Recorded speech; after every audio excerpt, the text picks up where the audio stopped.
Welcome back to the Fast Break. Friends, it is Thursday, May 14th, and we are back with Todd. Todd, you took a 3-week absence from us. It is good to talk and see you again, and we are going to talk some ball. We are deep into the second round of the playoffs. A couple of series that have already ended. We got a couple of series that are at 3-2 that are much more interesting. We're going to go over all of those today for you. Talk a little bit of lottery as well too at the end. Some exciting things that happened with the draft lottery. Some teams going to be turning things around here pretty soon, and some teams not so much. But Todd, good to be back with you, buddy. How are you? It's been a few weeks.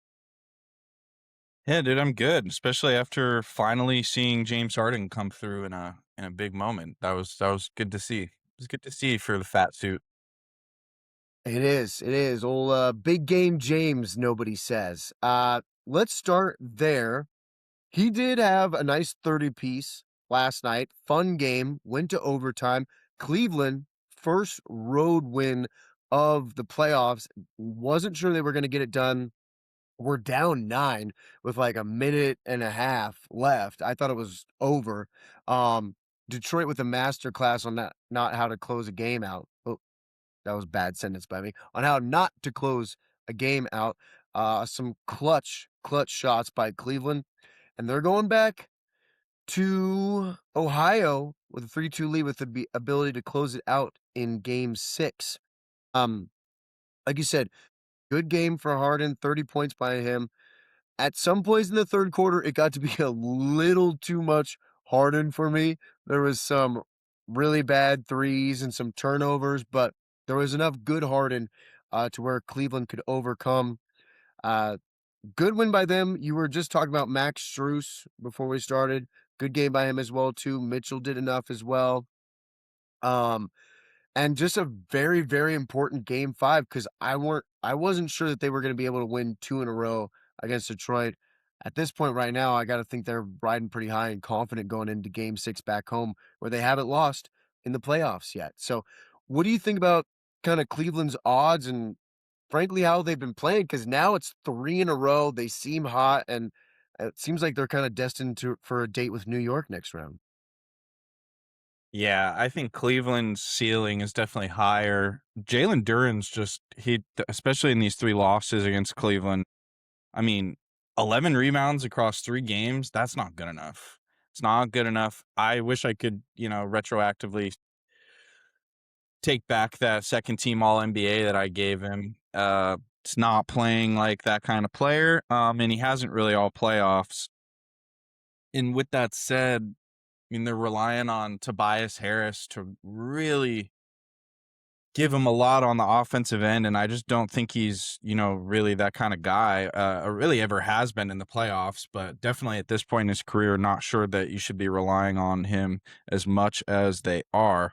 Trying to get Jenkins going last night. Uh, And it's he just was not good enough decent. offensively from them. So I think Cade just has way too much on his plate. He's been great all playoffs, especially coming off the hurt lung that he had at the end of the year, the punctured lung. And I think they're gonna end up losing game 6, though. I think Cleveland pulls it out. Feels like they haven't gotten a good Mitchell game in a little while, and he could be due uh in Cleveland in a couple days. Yeah, it seems like a spot where Mitchell will probably step up and have like a nice 30 to 35 piece. Can't say enough about Cunningham. I mean, he has been everything he was this entire season. An MVP candidate, putting the team on his shoulders. He's been really kind of the only bright spot on offense. Now, I do want to give a little bit of respect to Tobias Harris. This hasn't been the greatest series for him, but he has had a pretty good playoffs so far overall, kind of changing the narrative on that one. He was pretty well known in Philly for choking in the playoffs. So I got to give a little bit of credit to him, but like you said, it's just all on Cunningham. And Duran's been really bad. He's basically halved his stats, basically giving them 50% of what he was in the regular season. He was a 20 and 10 guy. Now he's a 10-5 guy. It's one of the biggest playoff droppers, honestly, that we've seen since, I mean, probably James Harden, out of a guy that you were expecting a lot out of. So that's really disappointing for them.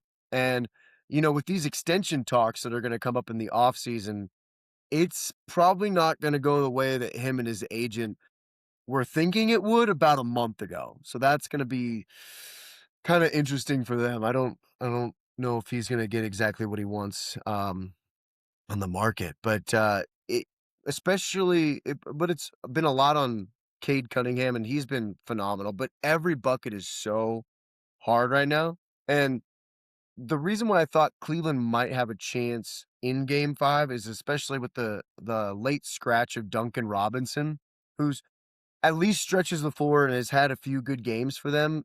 Without him, it makes it just even tougher for them to score, because they really need anybody they can get on the offensive side of the ball. Defense is still playing well, but I gotta give credit to Cleveland as well because, I mean, look, they played, you know, first of all, they're playing Detroit, who I believe was the best defensive team in the league this year. Correct me if I'm wrong, Todd. And Definitely. then I think so.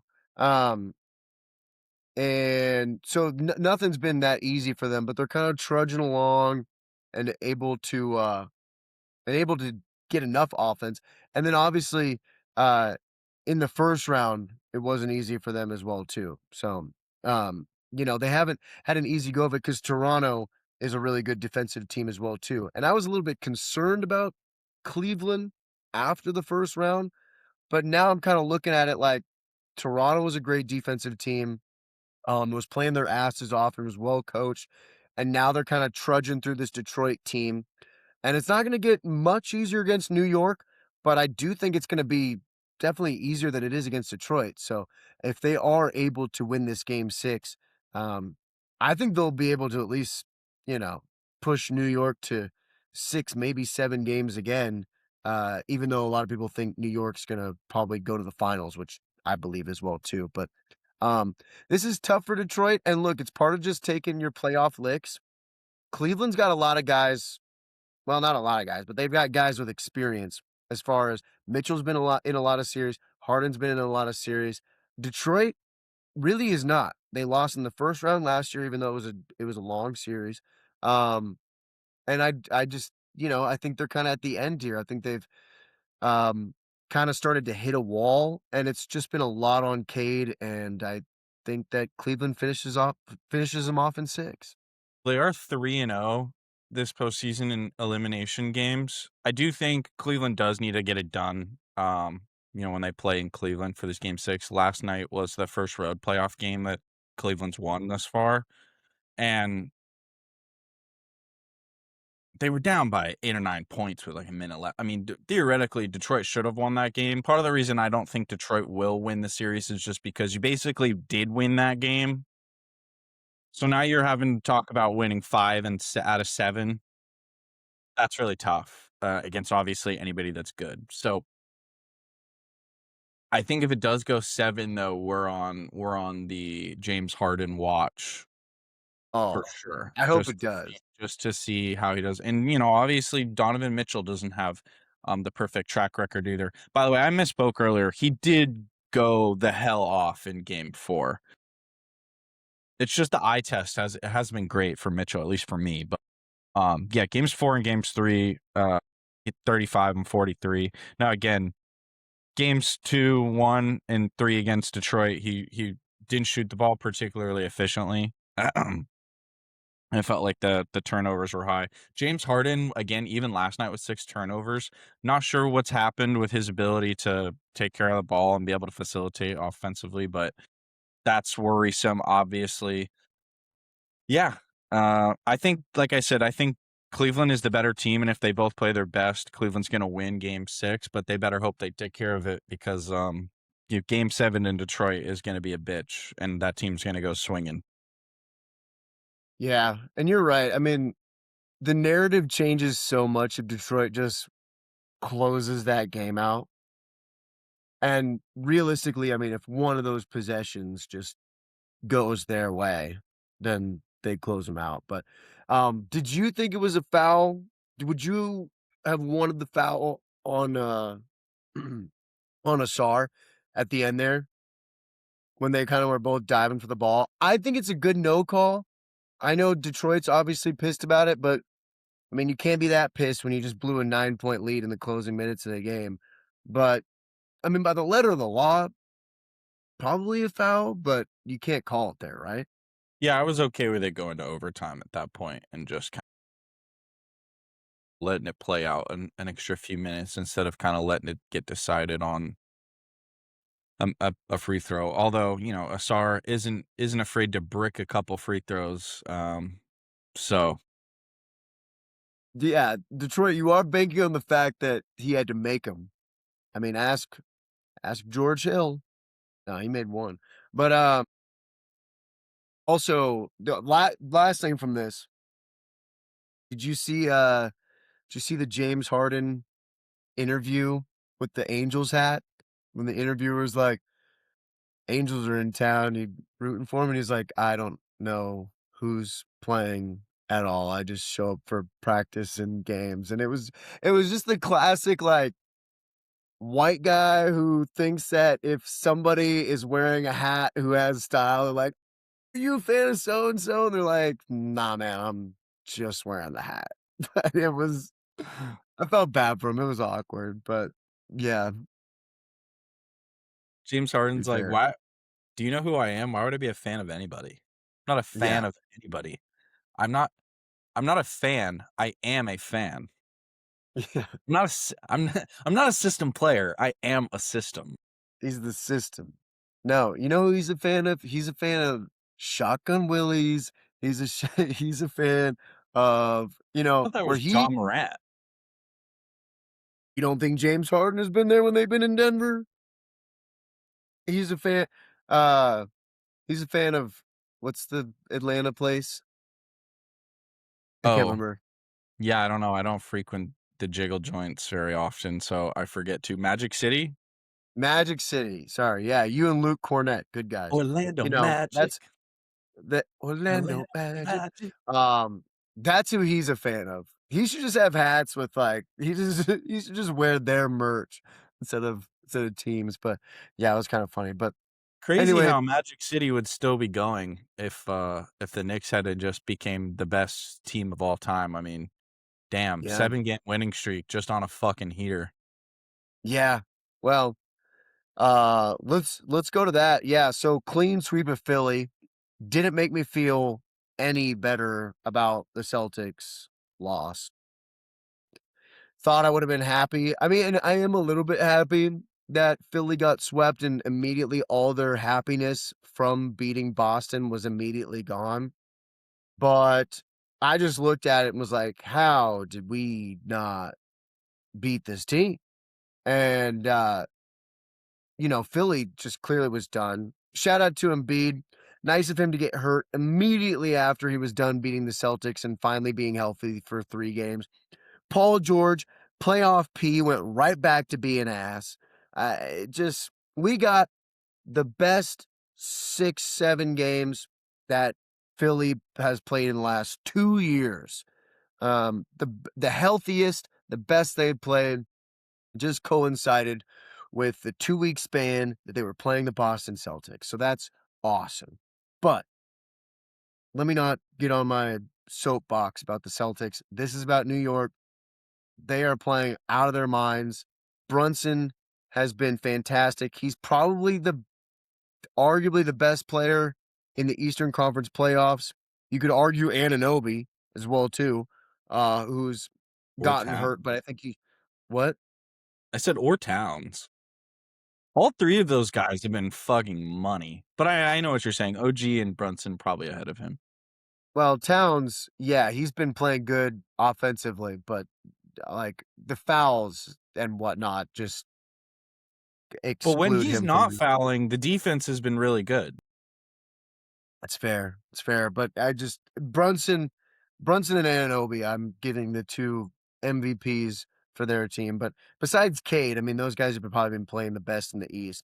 Um, And OG's been playing phenomenal. I mean, when he 21 points, 7.5 rebounds, 3 stocks on 62% shooting before he got injured. I mean, he was just unbelievable. And if he comes back fully healthy, I expect New York to keep this rolling, and I think they'll win 9 straight before potentially heading to Detroit or Cleveland before they end up taking the L because they're hot. And I mean, they clearly flipped a switch halfway through that Atlanta series that I wasn't sure that they had in them. So props to them for that. Yeah, like I said, they've just been on an absolute fucking heater. OG really, really been a massive difference maker for them. And look, I mean, if they're gonna play defense like this, I I give them a 25% shot to win in the finals against OKC, maybe San Antonio, I guess we'll see. But yeah, the way it flipped so fast. I mean, Atlanta was kicking ass and Boston was kicking ass, and then it just flipped just like that. I mean, I was pretty disgusted with all basketball after that that loss, and then also Jaylen Brown, and then the immediate just, "Oh, Jaylen Brown trade talks," like, that just made me sad, and Patriots head coach might get fired, and the Red Sox coach did get fired, and it's May, and it's just been the Bruins lost in round 1, and then the Celtics choked in round 1, and it was a bad time. It was a really, really good time for Boston sports radio, bad time to be a fan. Yeah, I guess I should give my thoughts about the Celtics loss since I kind of avoided doing that. I'm actually really concerned about the coaching. I cannot believe about the lack of ability to like make adjustments game to game. I mean, New York just rolled through Philly, and I feel like we just needed to make one adjustment and we could have, but I don't know. I mean, maybe it was just a matchup issue. Certainly didn't seem like that game 4 when Embiid came back, but the last 3, it seemed to be a major, major issue. The starting lineup in game 7 was bizarre. Um, the Tatum injury stuff, just a really, really sudden, weird way to end the season. But I don't know. I think I would have rather lost like that than I would have going to the second round and getting smacked around by Jalen Brunson and fucking OG Anunoby and Josh Hart. But with that also said, like, if you told me we were just gonna be a round 1 exit, it kinda would have been nice just to be, like, in the play-in, so our draft pick could have been higher. But, I mean, whatever. I had it was a fun season. It was a fun season. It's just now that it's over, it's like, "Oh, that was a waste." We didn't make any. I went through it all because if you guys remember, I was on Team Tank before the season started, and when we had a little bit of a slow Well, look how start. that worked out for Indiana. Yeah, but, like, we weren't gonna trade our first round draft pick like those For guys, Zubac. and their GM who had to go on Twitter saying, "Yeah, that's my bad. Thought we were gonna have some luck there." Like, "Oh, you're gonna test the basketball gods and tank the season and then pray you get Pretty lucky sure you coulda on." called back the Clippers and been like, "Hey, let's make it top 6 protected. How about top 5? Top 5, top 6, top 4?" 50, it was a 50. I didn't realize the odds were 50-50. I thought it was like 65-35, 75-25. No, it was a 50-50 shot that they lost their pick and won 14 games this year. I don't know how many games they won. Don't fact check me. A small amount of games. They risked throwing this entire season having a dog shit year for a 50-50 shot it was going to work out. Now you've lost Matherin and you have Zubac, who probably doesn't. We're going to get to the lottery in a little bit, and I'm going to go back in on this. Now you lost Matherin and you have Zubac, and he doesn't even really match your offense. He's a slower guy. And the reason we loved Indiana and the reason they were such a bitch to play in the playoffs last year is because of the ball speed and passing. And I mean, I'm sure Zubac is going to find a way to kind of fit in and get his role in there, but it's not a perfect fit. And now Halliburton's fat, and it's just not going well for Indiana right now. But Yeah, anyway, yeah, yeah. part of me, Todd, was when the Celtics lost in the first round, I was like, well, at this point, we should have just been bad, and maybe we'd be adding AJ DeBonsa to our team this year. But that's loser mentality, and the basketball gods will reward us with another ring at some point in the future because we didn't tank. Shireman and End ring. Kada and Walsh, they all They're got too much good. needed run to prepare for the future, but, yeah, I wish they had played more, and then obviously, yeah, Philly just it looked like as soon as they got done with the Boston series, they just were like, "Yeah, like, that was it. We did it." Like, that we don't we don't need to keep going. You know how it's like loser talk when the loser goes, "Oh, congratulations on winning your Super Bowl." Well, that turned out to be Philly's Super Bowl. They did they ended up with one more win on the season or one more win in the postseason than we did. So, congratulations. They won their Super Bowl in the first round. You got to do something you haven't done since 1982. Knicks just spanked them all series. They went 4 and 7 in the playoffs, but you would have thought that they went, like, 12 and 4. Yeah. Mm. Just But I told you just at the beginning of that series, I was like, "This makes me nervous. It's a rival. They have nothing to lose. We're like not that good." And the Knicks series, that game too, it was like, "Ooh, this reminds me of the Knicks series." And yeah. honestly, because there was less expectations, this hurt less. But it would have hurt way more than that Knicks series had this been, like, a fully stocked team and, like, we're like, "No, we're coming for the title this season."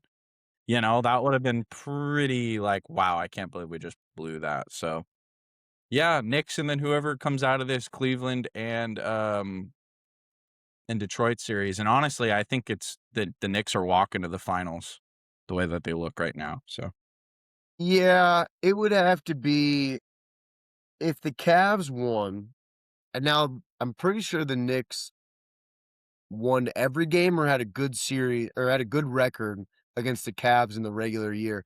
Um, but they did make a kind of adjustment where they put Dean Wade on um, Brunson, and then they put Mobley on Towns, and I think they kind of found something there. So you never know. I do think it comes down a little bit to coaching, just because when you go at the first when you take the first, like, top 5 to 6 guys, the talent disparity is not much. So and, one by the time it gets to the Eastern Conference Finals, you're using 7 guys. So, if Harden, ironically, played well, and Mitchell was on a heater for the entire series, I think they could, but I'm still gonna go with the Knicks because, look, this team probably should have gone to the finals last year if it wasn't for a weird Indiana team, and Thibodeau refusing to, give anybody rest, and they're coming in with everybody injured. So, I do think it's the Knicks to lose. They're gonna be big favorites against whoever comes out it. Now, Detroit did really good against New York in the regular season, and they were kinda able to be physical and beat them up. But we'll see with the more intensity of the playoffs if that would be even that big of a factor, considering New York would probably be uh, really physical back to them. So we'll see. I And think we're all hopefully it's hoping I think we're all hoping for New York to make the championship, the finals, and then Detroit second, but nobody wants to see Cleveland in the finals. Let's just be honest. Nobody wants to see Cleveland versus San Antonio or Cleveland versus Oklahoma City. I think Detroit and that arena, and then obviously Madison Square Garden and the Knicks, that is just so much more interesting of a watch. Yeah. Oh, yeah. I mean, right now for me, my preferred finals would be New York, San Antonio. I just think you got New York, MSG, and then you got this fucking alien and San Antonio. De'Aaron Um, Fox, yeah, like it's he's got so fast. star power, it's got depth. I think in that one you would legit think that New York would have a shot just because it's San Antonio's first time. Like they got Fox who has like 2 rounds of playoff experience. Other than that, it's all pretty new guys except for Harrison Barnes, but it's not like he's playing much at all. I mean, I guess he's a veteran presence, but I think New York, because of the experience factor, would like have a shot, just because it's their first kind of rodeo. Um, Dylan Harper's well, let's dad get played on the Bulls. exactly.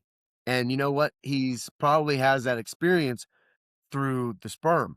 And that would give him, that experience because, Right.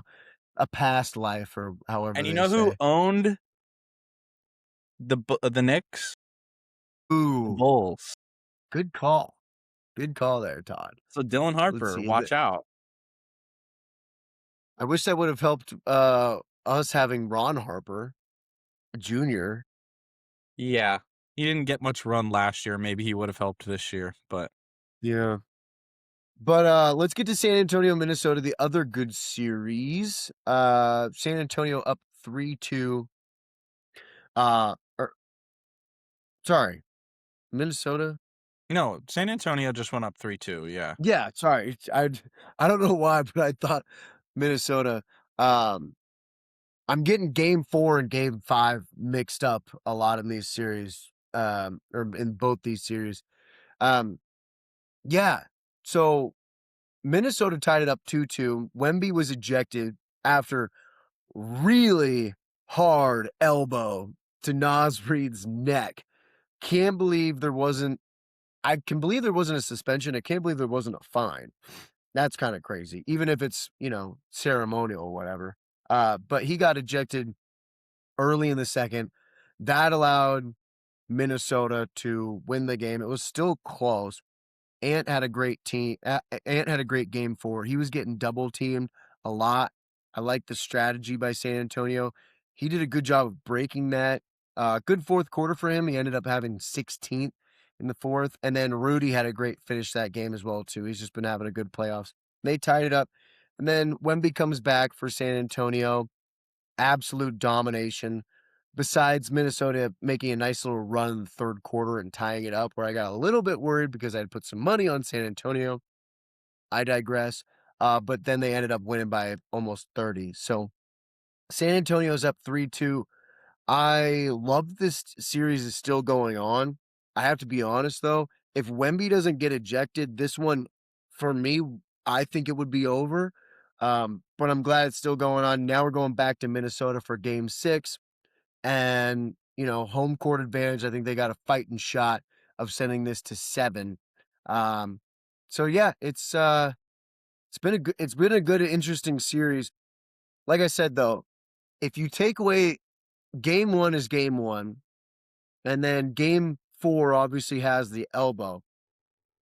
And I mean, San Antonio is a couple things here and there away from this series hasn't really been competitive when Wemby is on and when Wemby is literally on the court and weird shit isn't happening. So, um, I think Spurs still get it done for sure.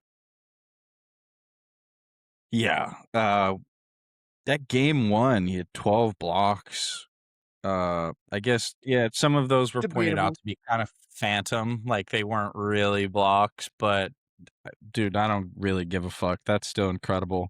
Probably gonna be Yeah. the first player ever to have a quadruple double in the playoffs, although people say that Tim Duncan did it, against the Nets in the NBA Finals, actually a closeout game. Funny enough, it's kind of the reverse of Wemby. He didn't get credit for 2 blocks, which prevented him from having a quadruple double, and Wemby got credited with a couple extra. Anyway, weird. 59-15. 5 blocks. Like, he's just been incredible throughout the series. Obviously, getting really physical with him. Minnesota is on defense, and that's kind of what you have to do. But if he's on the floor, I don't see what they're doing with him. I really don't. So yeah, I mean, last game, 27, 17, 5 assists. That's just like I don't know. And Nuts. and he's the best defensive player in the world. That's Mhm. the other thing By that's, like, crazy about it is he could have, like, a Jokic stat line, but then it's like, but yeah, also he's 6 inches taller and is, like, good at switching and just everything. Like, it's just it doesn't even look real. Honestly, I think he's kind of like the new Steph, where it's just like, dude, he'll have these 6-minute or yeah. even a quarter long stretch where it's just like, this guy is so I don't think I've ever seen anything like this. And that's what's the most fun about being an NBA fan is that you do get oddities where you're like, "I've never seen anything like that before." And, like Isaiah Thomas on the Celtics, for us, Yeah. that was an oddity that was, like, super fun to watch. Same thing with Steph and then obviously Wemby, and you get these guys that come along where you're just like, "Man." So, yeah, I would care to suggest that with the injuries that Minnesota's dealing with, that the Spurs are probably gonna take care of business here in Minnesota. I mean, Minnesota needs Rudy to play like he did against Jokic. That's basically the bottom line. He hasn't been playing as well, so Yeah. Game 4 was kinda his really bright spot of the series. Other than that, hasn't been great. That's the difference in, going against Wemby. It is like 80%. He's still playing good, but you can tell he doesn't have quite the same lift or burst. One thing I do like, Ant is a motherfucker, and he's smart too. I don't think he gets credit for being smart. He's, like, figuring out ways to kinda be effective. What? He doesn't. I don't think people talk about his athleticism and his personality. People don't talk about, like, that he's a smart player because I can see him in this series pullout game. figuring. What? I said his pullout game. His polo game's fire. I've talked to the ladies. He's doing great. Uh, Happy he Mother's is st Day. he Yeah, shout out to all the mothers out there, we're a little late. He's figuring things out and how to be effective while not having his full athleticism. Mhm. And so it's, like, impressive to kinda watch because he's getting a little bit craftier, and I don't do this comparison, but it's kinda like Michael Jordan when, it's like, I know. It's like, end of the three-peat, he's gassed, and he's just figuring out a way to still get it done and put up his stats, and, like, the Wolves clearly don't have as good of a team, not even close, really, honestly, um, especially with DiVincenzo out, and, he figured out a way to pull out that game 4, even though it didn't have Wemby, but, you got guys like Keldon Johnson that are dropping 21 and Fox, and Harper looks like just a future star. He's playing He looks like unbelievable. James Harden, except he's like lockdown defense. It's scary how good he is, dude, and, like, I oh love that my he's a god. lefty. Yeah, that is cool too. It Fun to kinda watch. looks weird, I'm like, "Oh, yeah." Every time I see him, I'm like, "Oh, that's right." Well, actually, no, it's left. But, just the depth they have on this team is kinda unbelievable for how young they are. But, I'm just impressed with Ant, and if they have DiVincenzo and he's 100%, maybe this series goes a little bit differently, but I just think they're kinda up against it right now, but I just wanna give him his props, and McDaniels has been, you know, working his ass off out there as well too, but it's just not quite gonna be enough, and that's kind of been the story of Minnesota, is like, they're this good playoff team, but it's kinda like the Memphis of old where eventually you're gonna run into a team where you just don't have the talent to actually get to the finals and obviously not win at finals. And they're So that's matching it's your grit. The other team's yeah, matching their grit, yeah. You know who I yeah, like is and Champagnie. yeah, and he's kind of He one of has those been like, really, really good these playoffs. Just a really and he, steady role guy. and he's one of those pre Wemby, like, was still with Pop Spurs that, him and Keldon Johnson have been there for a bit, and have developed because the Spurs Vassell, are great at developing guys. Um, and Vassell as well too, and used to be Socham, but he's, gonna be he out of the got league in a kicked to bit. the But yeah, he was the one that wasn't quite good enough to hang around. But no, he's been playing he really was well who they too, and had he's playing point guard, like, Wemby's rookie year before they were like, "Okay, we need to go find," and now they have too many point guards. yeah. I like the Chris Paul year. I went and That saw him. helped, I went and but saw him, and Wemby was out, and Pop had already got his medical stuff going on, so that was disappointing. That was my only chance to see Pop, and I didn't get to see Wemby, so that was it's a kinda hell of a frustrating, but game. Spurs, Portland Trail Blazers, March of 2025. No Wemby, yeah, no Pop. yeah, yeah. Shout out Nolan, tickets were free. I was Could've like, been worse. Could've been at one of these OKC LA Laker games with no Luka. "Oh my gosh." Yeah, we'll talk about this. One of the good things is, I did get to I did get to text our other basketball group chat with, basically nothing but Laker and LeBron sexuals. Um, and I was like, "Welcome to Cancun." When the Lakers got swept by the Oklahoma City Thunder. Um, I mean, look, LeBron and JJ, I think, tried and did enough to kinda keep some of these games close. Well, a couple of them at least. At least they didn't go out sad, but with Reeves playing kinda bad for a few of the games and no Luka, it was just 2 different forms of basketball on the court, so, uh, yeah, it's unfortunate for the Lakers. Didn't have his chance here with no Luka and, clean sweep, and now they're maybe getting ready for a post-LeBron era. Feels like the Nuggets and the Celtics kinda screwed people out of, like, a really fun second round.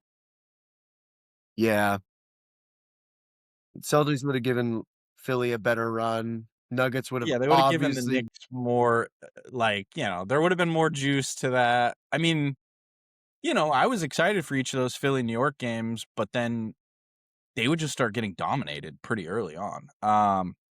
And then Denver winning that last regular season game, man, I mean, it allowed the Lakers to just find their way into this position where they had no business being in the semis. They were not close to they just had the fortune of going up against a team that was not happy and really didn't like each other and was ready to fucking tear each other apart. So, yeah, I mean, honestly, as far as where they ended up and what the expectations were heading into it, I guess it was a decent season for the Lakers. They got to figure out this offseason what they're going to do with LeBron. I'm sure we'll have plenty of time to talk about that. Thought Austin Reeves was terrible in the series. And, there's only so much bitching people can do about Oklahoma City. I mean, I think the Lakers, after they, had that whole meeting of the minds with the officials, next game lost by like 25 and had like a 15. They had like a plus 15 free throw advantage too. yeah, I mean, SGA he didn't even play that. They got guys no. coming Well, off the bench like they're ninth men coming in and just dropping 20 on the Lakers. So yeah, props to JJ for trying. I mean, he spammed SGA and basically just got the other guys involved, and they got killed by everybody else. And they tried, letting SGA do everything and laying and defending everybody else. SGA went off, made the right pass. They just got so many guys. McCain's coming in. Like, they don't even have Jalen Williams, and doesn't matter. They just got guys all over the place. Chet played fantastic. Aiton was awful, and then immediately goes and gets a dominating chain. I mean, read the room, buddy. Read the freaking room. Oh my gosh. That yeah, and now they're like now it's got Lakers fans, drawing up reunions with AD. I mean, they're just grasping at straws now. He's got very much the mindset of, I feel like, how regular people would feel if they were, like, 100 millionaires and, like, you know, famous and good looking and basically have everything they want at their fingertips. Versus, like, most people that reach professional athletics are, like, crazy competitive, but DeAndre Ayton's just like, "Dude, I have a fucking sick life. I don't know why Yeah, everybody wants to." It's the same thing with, like, Ben Simmons. People wanna shit on Ben Simmons, like, "You know that guy's a fisherman now? Fucking dumbass weirdo." It's like, guy's worth, like, 180,000,000 and, like, hangs out with, like, London and freaking Australian models and, like, does whatever the fuck he wants. Like, I think he's got a pretty good life. He probably doesn't give a yeah. fuck. So, I mean, I get it though. DeAndre Ayton just, like you said, 0 idea of, like, what people are thinking. I anticipate him not being back on the Lakers next season.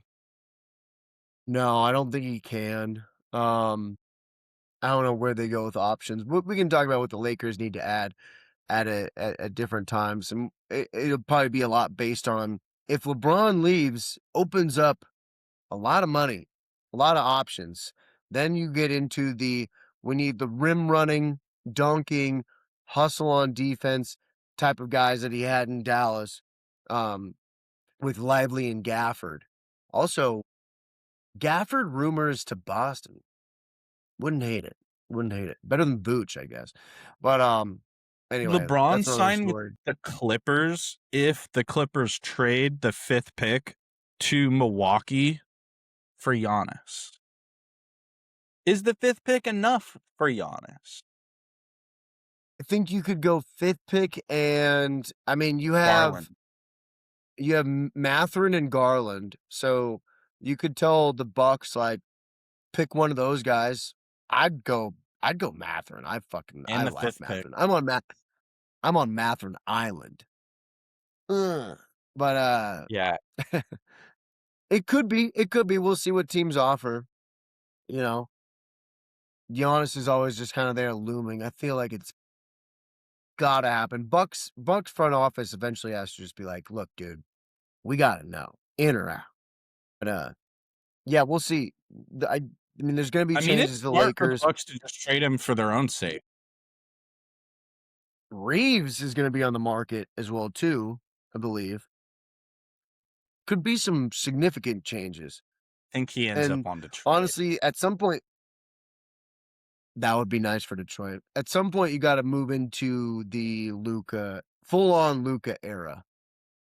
Um, and, going out pretty sad like this with Luka being injured is probably a pretty good way to jumpstart it. Also, I was thinking about it in the car today. As a selfish Celtics fan, I was just thinking, this is exactly why he's not gonna win a championship unless they put an unreal roster in LA around him together, which is gonna be tough with the aprons because, look, the guy doesn't play defense and he can't stay healthy.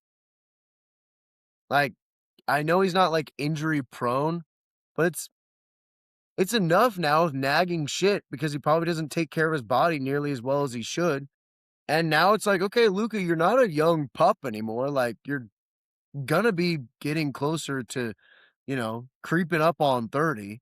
So, I mean, I'm sure he's gonna age great because he can slow the ball down and have the game at his pace. He's really good at that, but, it's not all rainbows and butterflies anymore, Luka. Like, you gotta start winning some shit. So, we'll see. But congratulations gone fishing for the Lakers and OKC, rightfully so, is still the favorites to win the NBA championship. And that OKC um San Antonio matchup next round is gonna hit like crack. It's gonna be What awesome. do you I think I about my can't wait if 16 that's and 1 prediction now? well, I think if they play San Antonio, they're losing too.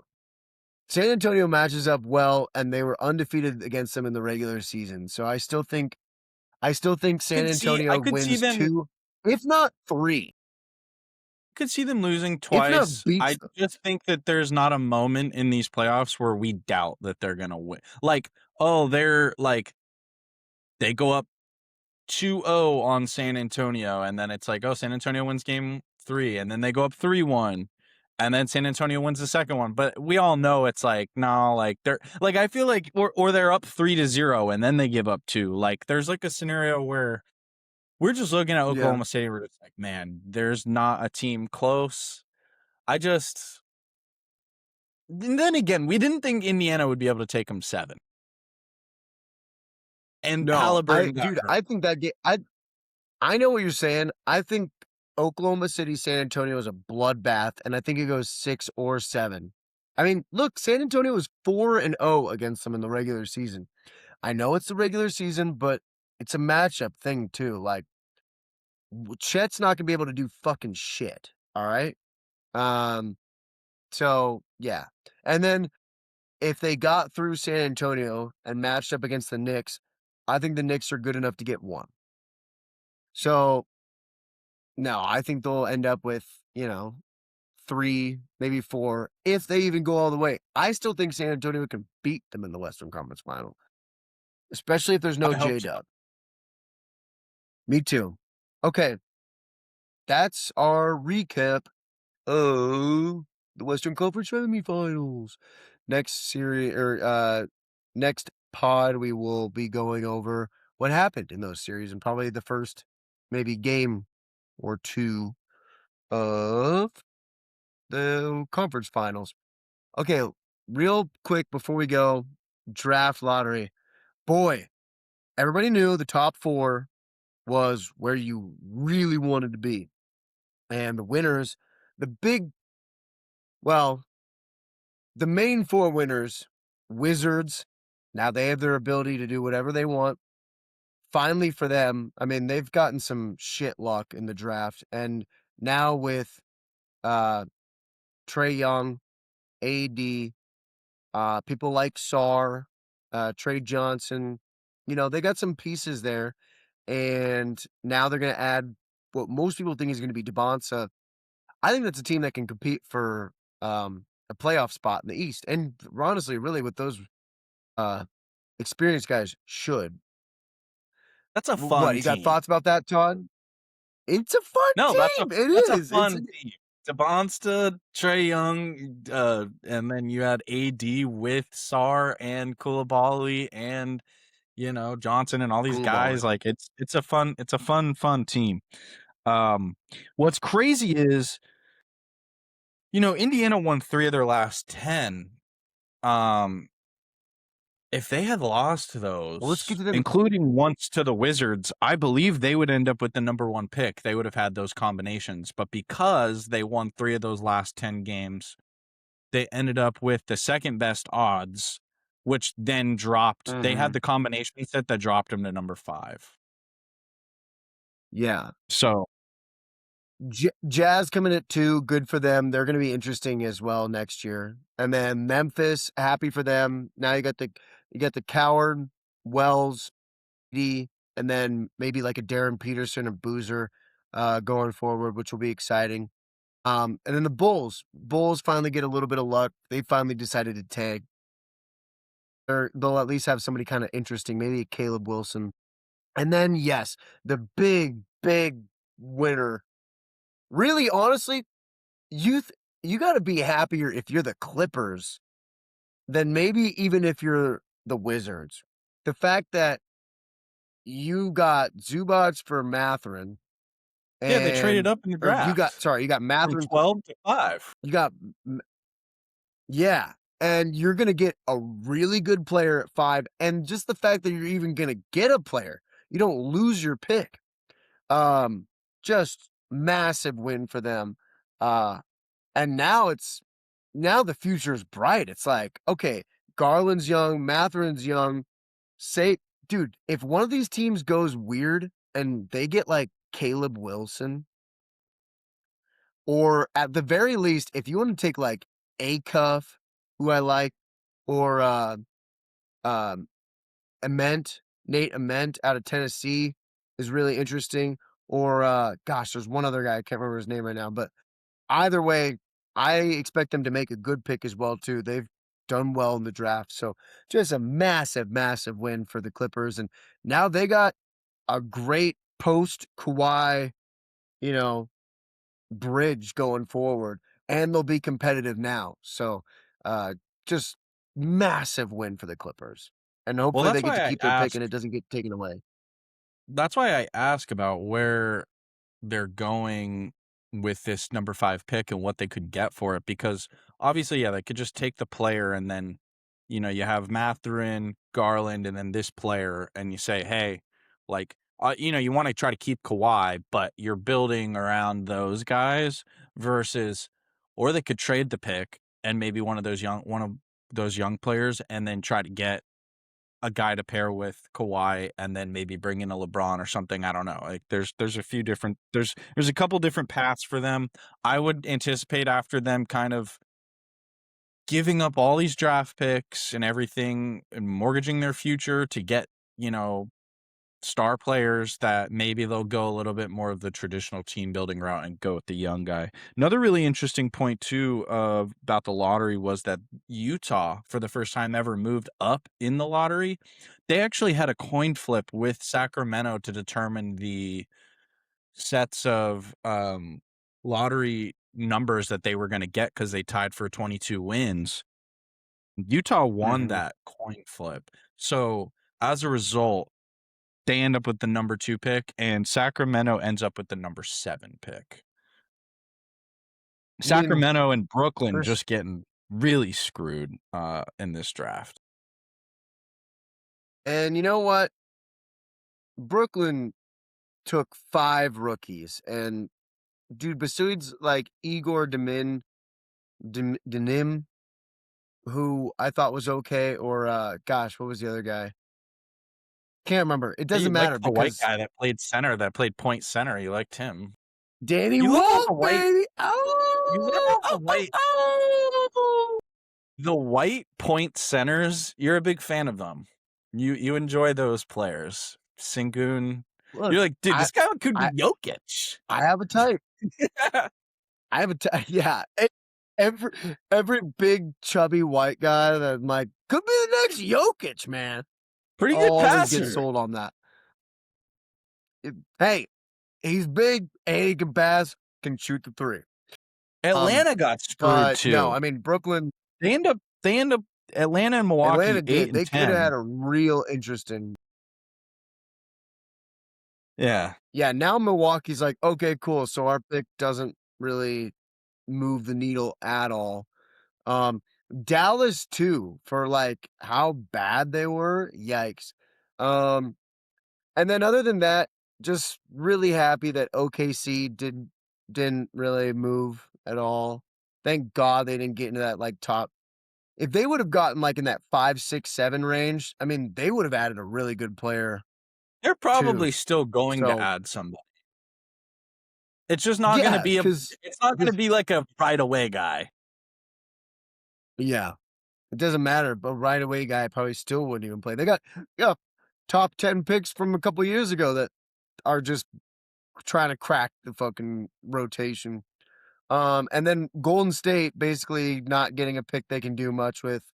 Um, there's still going to be guys there that are good at that point because it's deep draft, but it falls off pretty quick after that next round of like kind of point guards. So we'll see. I Um, want I but yeah, want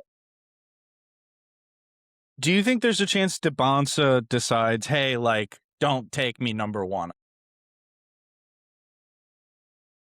I mean, he's kind of talking that way. He really wants to go to Utah. If I'm the Jazz, I'm like, look, I'm just not going to give up a ton to move up one spot when we're still thinking about getting a Hall of Famer at number 2 anyway. Especially because 'cause they're directly connected to his agent and could just be like, "Look, just make it hell for them. Make them feel like, oh, we really shouldn't draft this guy, like, he really doesn't wanna be here.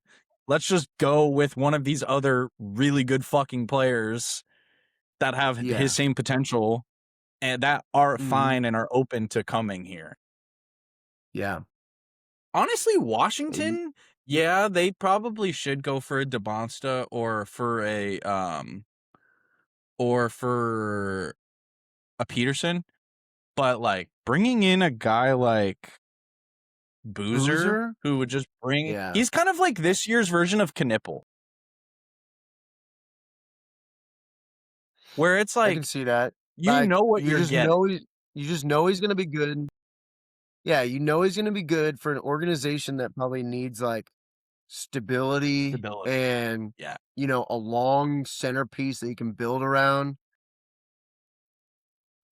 I think Boozer would actually kinda be the move for Washington, especially if DeBonsa really wants to go to, like, Utah.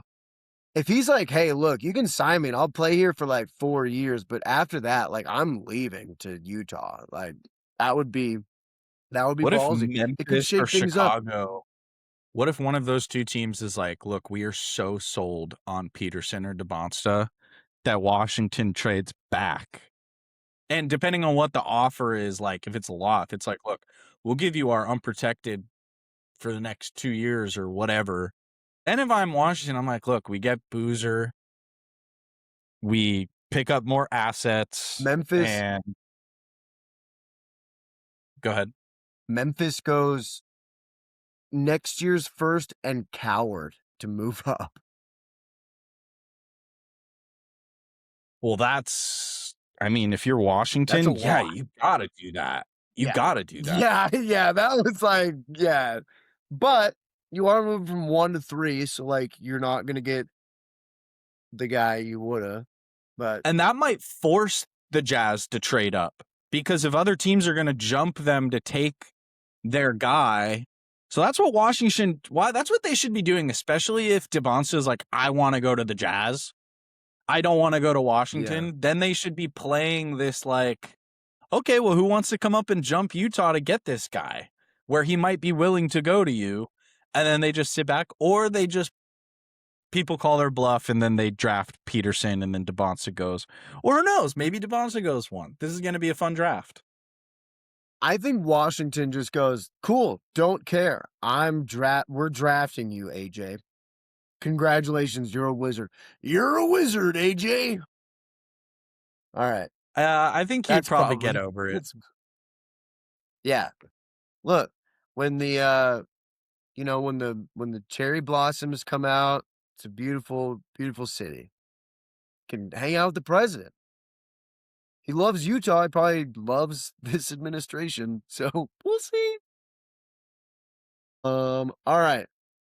Any closing thoughts, Todd? Because I gotta Just that I think the Wizards are gonna be really good next year. Really fun. Maybe not really good, but really fun. They're gonna be they're either gonna league be pass. this year's version of Orlando or they're gonna be this year's version of Charlotte. Well, they're at least not gonna be Orlando because they will be able to score, I believe, at least with Trey, but we'll see. Okay. Other than that, RIP Brandon Clark. Zag, Grizzly, was a really good role player for them by all accounts on all forms of social media by the, outpouring of love and grief I've been seeing. Seems like a really, really good guy.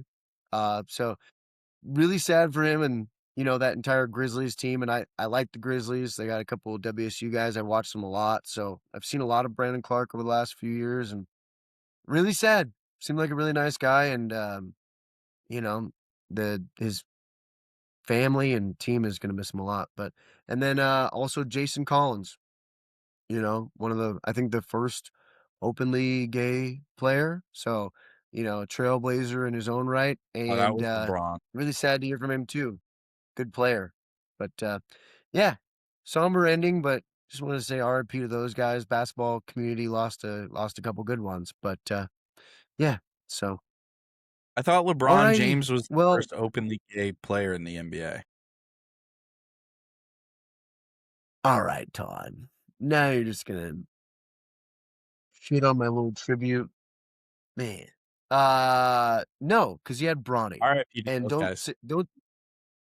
don't say that about Savannah. But all right, that'll do it for us this week.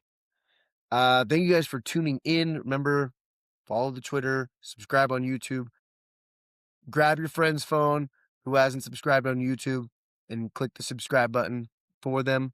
Uh, Follow on, I don't know. That's it. But anyway, all right, Todd. Good job by you, buddy. Yeah, good job by you, bud. Love you guys.